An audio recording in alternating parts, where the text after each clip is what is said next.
예수님은 약속을 꼭 지키시는 분이에요 라는 제목으로 여러분과 말씀을 나누도록 할게요. 자, 2024년 4월 9일이었어요.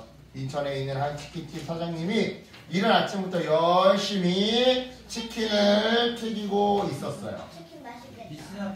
그치? 그것도 대량 주문이 들어온 것처럼 한 16마리를 말이죠. 그런데 여러분, 이 광경이 좀 신기하지 않아요? 뭐가 신기한지 모르겠어요? 누가 아침에 치킨을 먹고? 바로 그거야. 역시 재율이. 바로 그거야. 보통 치킨집은 점심 이후에 문을 열어요. 오픈을. 점심 이후에 오픈을 한단 말이야. 그런데 이 사장님은 왜 이른 아침부터 그것도 16마리나 되는 치킨을 튀기고 있었던 걸까요? 이 사장님은요, 다니던 직장을 그만두고 조그만 치킨집, 이게 치킨, 여기가 치킨집인가? 아, 이게 치킨집이야. 이게 치킨집인데 아주 조그마한 치킨집을 운영하던 1인 가게 사장님이셨어요. 그러니까 특별할 것 없는, 심하게 말해보면 작은 가게에 경력도 1년밖에 안 되는 별 볼 일 없는 그런 사장님이셨던 거죠. 실제로 처음 장사를 해본 거라 가게를 열고 나서 1년 동안은 정신없이 장사에만 매달렸는데요.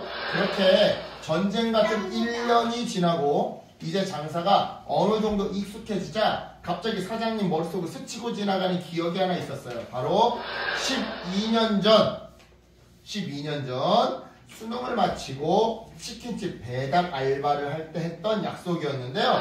때는 2011년 12월 31일이었어요. 이제 몇 분 뒤면 제아의 종소리가 땡 하고 울리면서 2012년으로 한 해가 바뀌기 일보 직전이었죠. 그런데 갑자기 사장님이 주문 들어왔다고 치킨 2마리 배달 가려고 하는 건 아니겠어요? 그렇게 해서 배달 간 곳은요, 바로 보육원이었어요. 그리고 거기서 20명 남짓 되는 애들이 치킨 2마리를 한 조각씩 나눠 먹는 모습을 보게 되었는데요. 그 광경이 너무 마음이 아픈 거예요. 그래서 당시 알바생이었던 이 사장님이 자기의 호주머니를 털어서, 그러니까 이제 수능 끝난 알바생인데 돈이 있으면 얼마나 있겠어. 그런데도 자기 호주머니를 털어서, 사비를 털어서 아이들에게 치킨을 더 사주었던 거죠. 그러고는 맛있게 먹는 아이들을 보며 나중에 자기가 돈을 더 벌게 되면 꼭 한 번 더 보육원 애들한테 치킨을 사주겠다고 약속을 했는데요. 대학을 졸업하고 직장 생활을 하면서 그 약속을 그만 까맣게 잊어먹었던 거예요. 삶에 치여서. 그러다가 치킨집을 차리고 1년이 지나서야 그 생각이 났던 거죠. 아, 맞다.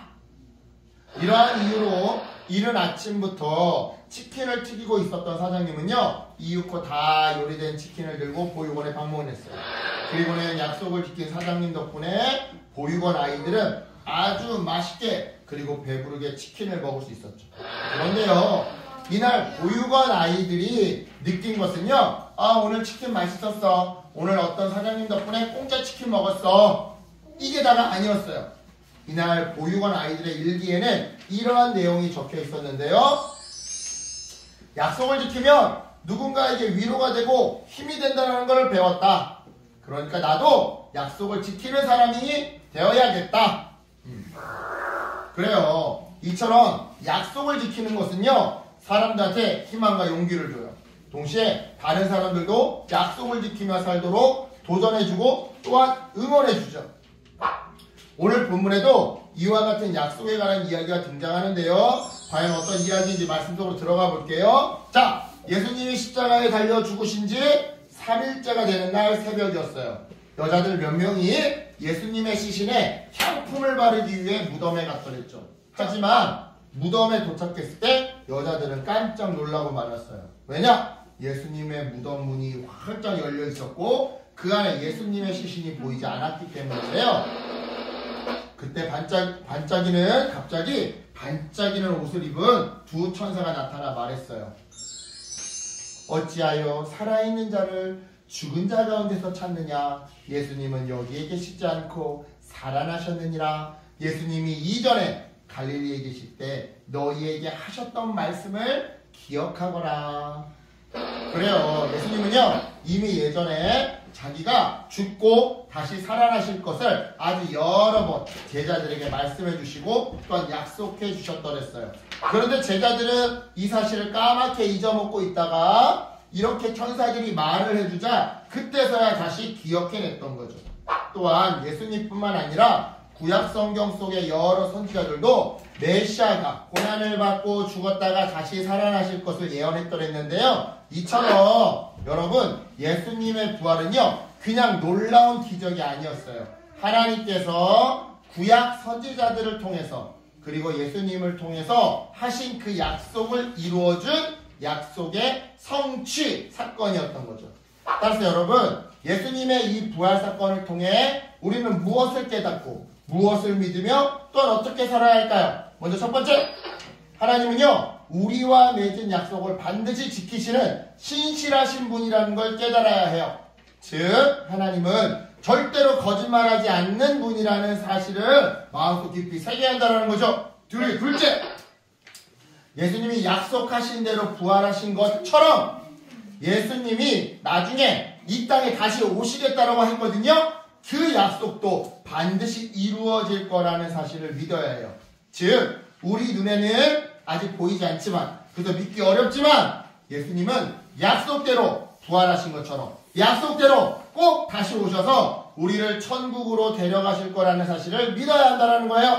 셋째, 예수님이 약속하신 대로 부활하신 것처럼 약속대로 이 땅에 다시 오실 것이기에 우리는 예수님이 기뻐하는 삶을 살아야 해요. 즉 정직하고 친절하며 말 잘 듣고 특히 엄마 아빠 말 잘 듣고 기쁘게 살아야 한다는 거죠. 좀 더 구체적으로 말해볼까요? 친구를 미워하면 안 돼요. 그리고 거짓말하지 말아야 해요. 약속은 반드시 지켜야 해요. 그죠? 또한 약한 사람을 도와줘야 되고요. 원수를 사랑해야 해요. 이렇게 살아요, 여러분. 나중에 예수님이 이 땅에 약속하신 대로 다시 오실 때 예수님과 함께 천국에 갈 수 있어요. 즉 예수님은 이렇게 살아간 사람들을 천국으로 데리고 가시더라 이 말이죠. 그래요 여러분, 오늘 예수님이 사망 권세를 이기시고 부활하신 그 부활을요 기념하고 기뻐하는 오늘은 바로 부활절이에요. 이 부활절을 맞이해서 예수님이 다시 살아나신 분이라는 것을 다시 한번 마음속에 새기는 우리가 되었으면 좋겠어요. 동시에 약속대로 부활하신 이 사건을 통해 하나님이 약속을 꼭 지키시는 분이라는 것도 우리가 마음속에 새겼으면 좋겠어요. 그래서 약속대로 다시 오실 예수님을 기억하면서 이번 한 주 예수님을 기쁘게 해드리는 여러분이 되기를. 그래서 이 다음에 다시 오신 예수님과 함께 천국에서의 삶을 누리는 우리 모두가 되기를 예수님의 이름으로 축복합니다. 아멘. 기도할게요. 하나님 감사합니다.